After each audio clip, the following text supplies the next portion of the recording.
Alors, la choule, c'est chouler en normand, ça veut dire se bousculer. C'est cousin du hurling irlandais, du shinty écossais, du knatlock islandais. Voilà, c'est toute une famille de jeux de crosse qui est un peu commune. Voilà. Ah, le jeu, il consiste à envoyer une balle dans les wickets. En normand, ça veut dire guichet aussi, hein, comme en anglais wickets. Et devant ou derrière, c'est le seul sport au monde où on peut marquer des deux côtés. Et aussi, on peut défoncer les buts. Donc si on fait tomber les buts, ça fait des points aussi. Voilà. Donc on peut jouer, on peut marquer qu'avec la crosse, mais on peut jouer au pied avec la main aussi. On peut jongler, on peut envoyer la balle en l'air avec la crosse comme au baseball. C'est très libre. Allez Romain, tout droit. Il y a très peu de règles en fait.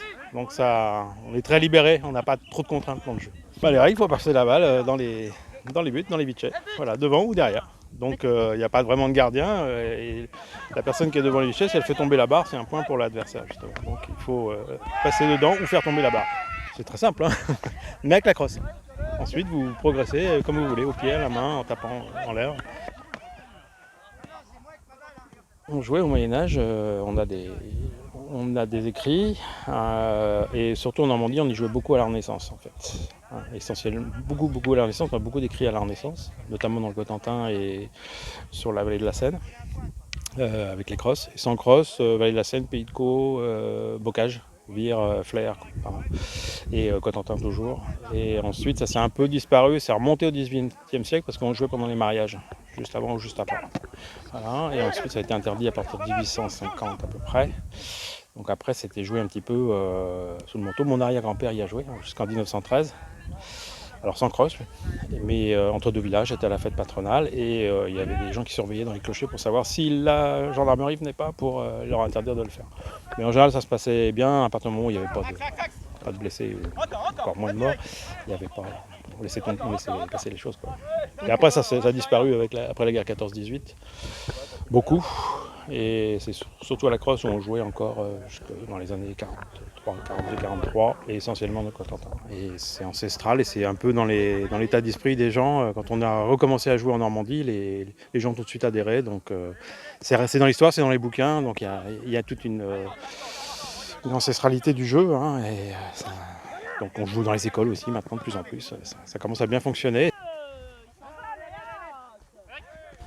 Alors pour nous les valeurs, c'est surtout le respect de l'autre parce que ça peut être dangereux à cause des crosses qui peuvent partir en l'air, on n'a pas de casque, hein, donc c'est ça, puis la fraternité, enfin, c'est une grande partie de campagne en fait, on fait un championnat mais c'est pour se rencontrer, pour s'amuser. On a beaucoup d'anciens très gros sportifs qui viennent jouer avec nous parce que c'est 4-5 fois par an, c'est pas très contraignant et c'est surtout une occasion de se retrouver ensemble, des gens de Cherbourg, des gens de la région d'Évreux, de Ponteau-de-Mer, de Paris, de Caen. Voilà, l'idée c'est ça, c'est très très très amical. Et aussi, on fait jouer les filles, les garçons et les enfants de partir de 8 ans et jusqu'à 88 si on veut. Pas trop se plier, sinon on ne peut pas respirer, et être astucieux en fait. Il faut être très astucieux et jouer en très collectif, parce que comme c'est fatigant, si on joue tout seul, on perd vite la balle et c'est l'adversaire qui va gagner. Voilà.